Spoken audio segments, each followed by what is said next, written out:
सह्याद्रीच्या उंच शिखरावर ढगांच्या साक्षीने हजारो वर्षापासून भक्तांच्या श्रद्धेचा दीप तेवत असणारे हे सातारा जिल्ह्यातील जावळी तालुक्यात असलेले मेरुलिंग तीर्थक्षेत्र. खरंच इथे निसर्ग, इतिहास आणि भक्तीचा अद्भुत संगम आहे. इथे महाशिवरात्रीला आणि श्रावण महिन्यात भाविकांची प्रचंड गर्दी असते. हर हर महादेव या जयघोषाने संपूर्ण परिसर दुमदुमून जातो. हे मेरुलिंग मंदिर पांडवकालीन असल्याची आख्यायिका आहे. पांडवांनी मोठ्या दगडापासून या मंदिराची उभारणा केली आहे अशी लोकश्रद्धा आहे. सरासरी समुद्रसपाटीपासून 4000 मीटर उंचीवर असल्यामुळे आसपासचे ठिकाणाचे सुंदर दृश्य दिसते. आणि आता तर पाऊस चालू आहे आणि समोर दिसणारे ढग, हिरवीगार झाडे आणि हिरवाई याच्यामुळे अनेक भाविक या पर्यावरणाचा आनंद लुटण्यासाठी येतात.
समोर ढग दिसतात बघा, आणि या ढगातून कसा पाऊस पडतोय स्पष्ट दिसतोय आपल्याला. वारं प्रचंड आहे, त्या वाऱ्यानं ढग वाहतात आणि पाऊस पडतोय. जबरदस्त. कॅमेऱ्याची क्वालिटी मुळे कळणार नाही एवढं, पण तुम्ही जर समक्ष जर बघितलं तर तुम्हाला ढगातून पाऊस पडताना कसं दिसतोय स्पष्ट दिसेल तुम्हाला. इथं ढग नव्हते बघा, आता परत ढग आले. क्षणाला वातावरण बदलतंय, क्षणाला.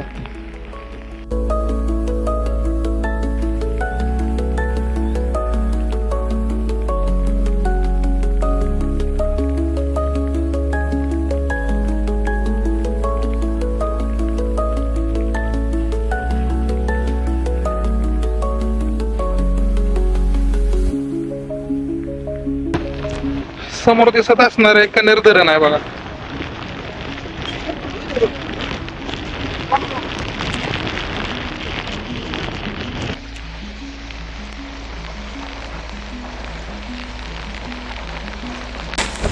लय पुढे जाणं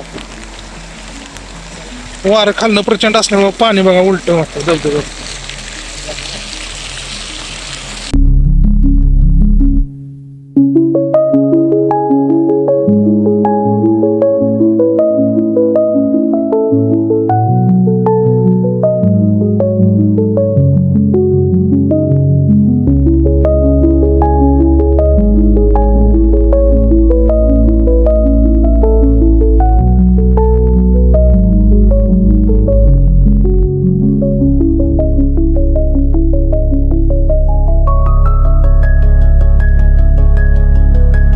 इथे येताना रस्त्याच्या दोन्ही बाजूंना दिसणारी हिरवीगार झाडे, वळणावळणाचा घाट रस्ता आणि थंडगार वारा हा प्रवास अविस्मरणीय बनवतो.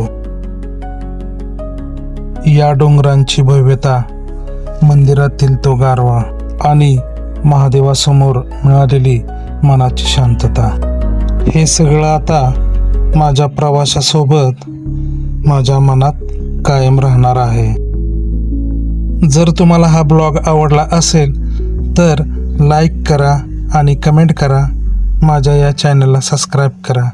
धन्यवाद. हर हर महादेव.